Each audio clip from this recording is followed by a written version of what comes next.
அமித்ஷா அவர்களோட பேச்சு, இந்த சந்திப்பு அப்படின்றது அதிமுக தொண்டர்கள், அதிமுக ஆதரவாளர்கள், திமுகவை வீழ்த்தணும்னு நினைக்கிறவங்கள்ட்ட எல்லாம் இருக்கிற கேள்வி, எப்படி அணி அமைய போகுது அப்படின்ற ஒரு கேள்வி இருக்குல்ல. பாஜக இதுல என்ன ரோல் இருக்கு? தமிழக அரசியல் கள நிலவரம் தொடர்பாகவும், இந்த தேர்தல் தொடர்பாக திராவிட முன்னேற்ற கழகம் எடுத்திருக்கிற முன்னெடுப்பு தொடர்பாகவும் நாள்தோறும் வாராந்திரம் தோறும் மத்திய உளவுத்துறை ரிப்போர்ட் போயிட்டு இருக்கு.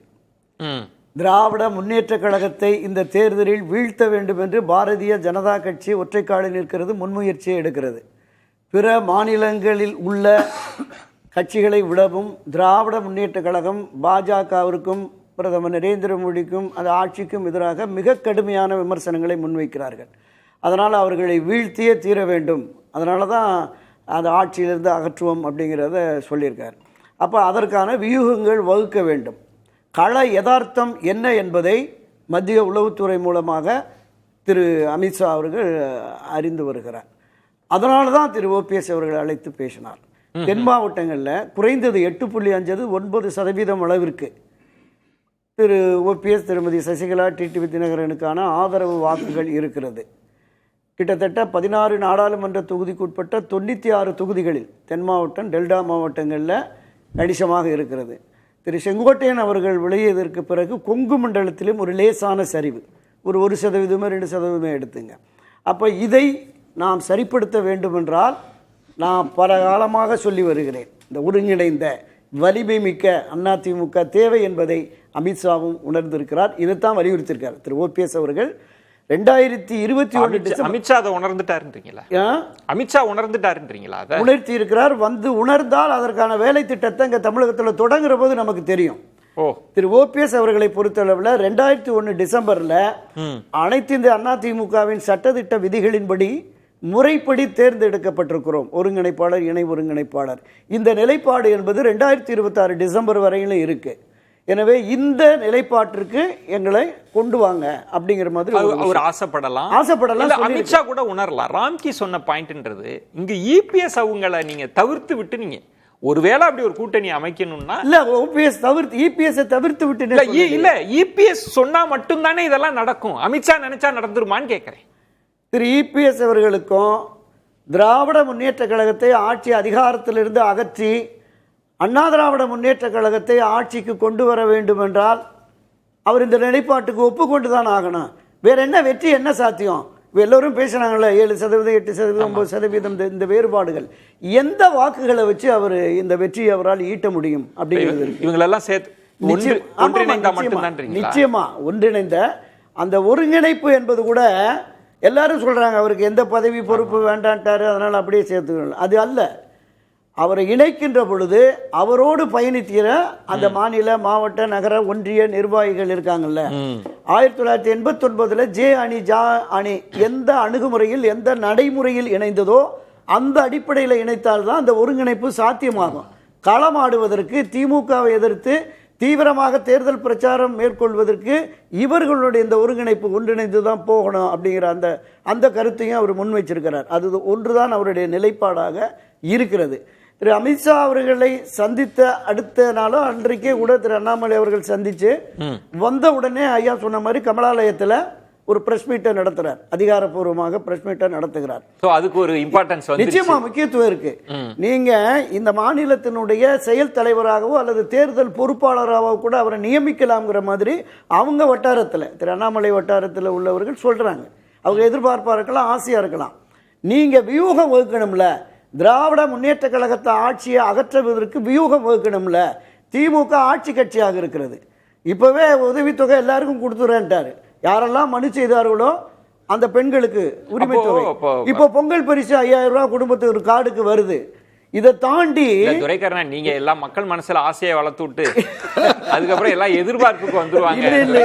2021 திரு எடப்பாடியார் 250 ரூபாய் பொங்கல் பரிசு கொடுத்த போது 5000 ரூபாய் கொடுக்கணும்னு மரியாதைக்குரிய அன்றைய எதிர்கட்சி தலைவர், அது கொரோனா சார், கொரோனா. இப்ப நீங்க தாய் வீட்டு சீதனம்னு செல்லூர் ராஜு சொன்ன மாதிரி வருன்றீங்க. இப்ப என்ன கேள்வின்னா துரைக்கண்ணன், இல்ல அதுதான் அவ்வளவு வலிமையாக இருக்கிறாங்க. நீங்க சொல்வது எதிர்ப்புறத்துல வலிமையானா, இப்ப ராம்கி சொல்றது நீங்க என்டிஏக்குள்ள அவங்களை கொண்டு வரணும்னா கூட, நீங்க 21 அந்த மாதிரி என்டிஏன்னு 24 அப்படி கொண்டு வரணும்னா கூட அது இபிஎஸ் கன்சென்ட் இல்லாம நடக்கும். அதுதானே ராம்கி சொல்றாரு. அவர்தான் அதை முடிவெடுக்கணும். என்டிஏவினுடைய இந்த மாநிலத்தின் தலைமை பொறுப்பு திரு எடப்பாடி வசம் ஒப்படைக்கப்பட்டு விட்டது. ஓகே, ஒப்படைக்கப்பட்டு விட்டது. என்டிஏ அணியில் 2024 பயணித்த எந்த அரசியல் கட்சி தலைவரையாவது சந்தித்து பேசி இது தொடர்பா ஒருங்கிணைப்பு அது தொடர்பா ஏதாவது பேசினாங்களா அந்த கூட்டத்தில் திரு எடப்பாடி பழனிசாமி அவர்கள்? எதுவுமே நடக்கல. தமிழ் மாநில காங்கிரஸ் ஜி.கே. வாசன் மட்டும் அங்கங்க ஒருத்தர் 2 பேர்ட்ட போய் பேசுறாரு. ஆனால் அதற்கான முன்னெடுப்பு ஏப்ரல் மாசம் கூட்டு போய் டெல்லியில ஒப்பந்தம் போடுறார். அதே ஒரு வாரத்தில் வந்து இங்க சொல்றார் இவர் தான் அப்படின்னு. உட்கட்சி விவகாரத்தில் தலையிட மாட்டோம் அப்படின்னு போற போக்கில் சொல்லிட்டு போயிட்டாரு. அதான் அவர் நிலைப்பாடுங்கிறாங்க. எங்க 2017 உட்கட்சி பிரச்சனையில யார் தலையிட்டது? இன்றைக்கு அந்த 11 எம்எல்ஏக்கள் ஆதரவை திரு ஓபிஎஸ் ஆதரவு நிலைப்பாட்டில் இருந்தவங்களை திரு எடப்பாடி ஆதரவு நிலைப்பாட்டு கொண்டு போனதுனால தான் 4.5 வருஷம் அவரால் முதலமைச்சராக இருக்க முடிஞ்சது. நீங்க சொல்றது அதுக்கு நன்றி விசுவாசமா இருப்பேன்னு சொல்றாருல்ல. அது கரெக்ட் துரைக்கண்ணா. இப்ப நீங்க சொல்ற பாயிண்ட்ல இன்னொன்று, இப்போ அண்ணாமலை அவர்களுக்கு கிடைக்கிற முக்கியத்துவம், ஓபிஎஸ் அவர்களுக்கு கிடைக்கிற அப்பாயின்மெண்ட், இதன் மூலம் நீங்க சொல்றதுன்றது ஏதோ ஒன்று நடக்க போகுது. அதிமுகவில் பாஜக வந்து இதெல்லாம் நிச்சயமா, அதாவது தேசிய அளவில் மரியாதைக்குரிய வாஜ்பாய் அத்வானி காலத்தில் இருந்த அந்த தத்துவார்த்த சித்தாந்த ரீதியில் பாஜக இப்போ இல்லை. திரு அமித்ஷா மோடி அவர்கள் வந்து சாதுரியமா சாகசமா சாமர்த்தியமா களமாடி ஒரு மாநிலமா பண்ணிட்டு இருக்காங்க. இங்க நாம கடந்த காலத்துல 80கள்ல இருந்து பார்த்தோம்ல, இலகணேசன், கிருஷ்ணமூர்த்தி, சிபிஆர், பொன்னாருன்னு அவர்களை தாண்டி ஓரளவுக்கு பாஜகவை அறிமுகப்படுத்தல. எண்மண் எண் மக்கள் யாத்திரையில திரு அண்ணாமலைக்கான பங்களிப்பு இருந்தது. இளைஞர் கூட்டம் ஒரு 40% அவரோட போச்சு நம்ம பார்த்தோம். அதை பயன்படுத்த வேண்டும் என்று அமித்ஷா விரும்பி இருக்கலாம், மத்திய பாஜக தலைமை விரும்பி இருக்கலாம். எனவே இது அதுதான் சொல்றேன், 4%, 3%, 11%, 1.5%, 2% இது எல்லாம் வந்ததுன்னா திமுக வாய்ப்பு இருக்குன்னு நம்புறாங்க. துரைக்கண்ணா சொன்ன பாயிண்ட்லயே சொல்றேன். திமுக கூட்டணின்றது இருக்கு, வலிமையா இருக்கு. துரைக்கண்ணா அவர்கள் சொல்றது இப்ப என்ன, இபிஎஸ் அவர்கள் இருந்து நயினார் நாகேந்திரன்ல இருந்து என்ன சொன்னாங்கன்னா, ஒரு வாக்குகள் கூட சிதறக்கூடாது, அப்பதான் நம்ம ஜெயிக்க முடியும் அப்படின்னு. அமித்ஷா சொல்றாருல, துடைத்தெறியப்படும் இந்த ஆட்சி அகற்றுவோம் அப்படின்னா அதுக்கான வியூகத்தை வகுக்காம எப்படி இருப்பாங்க பாஜகவுல? அதுக்கான வியூகத்தை பாஜக தான் இருக்கணும். நீங்க திமுக அதுதான் சார், அதுதான் துரைக்கண்ணா சொல்றாரு. ஓபிஎஸ், டிடிவி, அண்ணாமலை இவங்களுக்கான பிளேஸ்மெண்ட் கொடுப்பாங்கன்றாங்க. இல்ல கொடுக்கலையே, அது இதுவரைக்கும் கொடுக்கலையே. இப்ப நீங்க ஒரு திமுக எதிர்ப்பு அப்படிங்கிற கட்டமைக்கப்பட்ட ஒரு மாலை மாரி என்டிஏ சொல்லி கொடுக்குறாங்கல்ல, அப்ப கொடுக்கும்போது அங்க அது என்டிஏ நாம சொல்றதெல்லாம் என்டிஏல இருக்கும் கேட்காங்கிற ஒரு நம்பிக்கையில தானே இவங்க அறிவிக்கிறாங்க. உள்ள இருக்கிறவங்க நீங்க சொல்லுங்க, அதுல ரொம்ப நுணுக்கமா பாருங்க திரு ராம்கி. அதற்கு முன்பாக அதான் ரவீந்திரன் துரைசாமி அவர்கள் கோடிட்டு காமிச்சாங்க, அண்ணாமலை அவர்களையே அதற்கான கூட்டணிக்கான விலையாக கொடுக்குறாங்க. இப்ப நிலைமை ரிப்போர்ட்லாம் மாறியாச்சு, திரும்ப உள்ளுக்கு கொண்டு வரணும். அன்னைக்கு அமைதியா இருந்தது காரணம் இபிஎஸ் அவர்கள் ஏதாவது நினைச்சுப்பாங்க. இப்ப வந்து அதை பொருட்படுத்தாது ஒரு அணியை அமைக்க வேண்டிய ஒரு நெருக்கடி பாஜகவுக்கு இருக்கா? அந்த இஷ்யூ எங்க, எதனால வந்து ஓபிஎஸ் அவர்களும் தினகரன் அவர்கள் கூட்டணிட்டு வெளில போறாங்க, என்டிஏல இருந்து எதுக்கு போறாங்கன்னா, எங்களுக்கு எடப்பாடி தலைமையை ஏற்றுக்கொள்ள நாங்க தயாராக இல்லைங்கிற சொல்லி தானே போறாங்க. அதெல்லாம் திரைப்படத்தின் இடைவெளி எல்லாம் தாண்டி வந்த ஸ்டேட்மென்ட் வந்தாச்சு. ஆனால் அந்த அதுக்கு முன்பு ஆதரிச்சு தான் இருந்தாங்க. அங்க அந்த இஷ்யூ ஓபன்ல தான் இருக்குது. அந்த இஷ்யூ அட்ரஸ் பண்ண வேண்டிய இடத்துல பாஜக தான் இருக்குது. இப்ப பாஜக அட்ரஸ் பண்றாங்க. பாயிண்ட் அட்ரஸ் பண்ண அதுதானே துரைக்கண்ணா சொல்றார். இனி இதெல்லாம் செய்ய போறாங்கன்னு, அது நடக்குமா? என்ன செய்வாங்க, என்ன செய்ய முடியும்? ஆக்சுவலா அதான் இவங்க என்ன சொல்றதே ஒருங்கிணைந்த அதிமுக சொல்றாங்க. அதுக்கு வாய்ப்பே இல்ல. நீங்க உள்ள வந்ததுன்னா 2 விஷயம் தாங்க. இது எல்லாமே பாஜகவுக்கு விடப்பட சவாலுங்க. நீங்க வந்து அவங்கள எப்படி நீங்க கெடுவீங்க? இதெல்லாமே இரட்டை இலை வழக்கு இருக்கு, பொதுச் செயலாளருக்கான வழக்கு இருக்கிறது.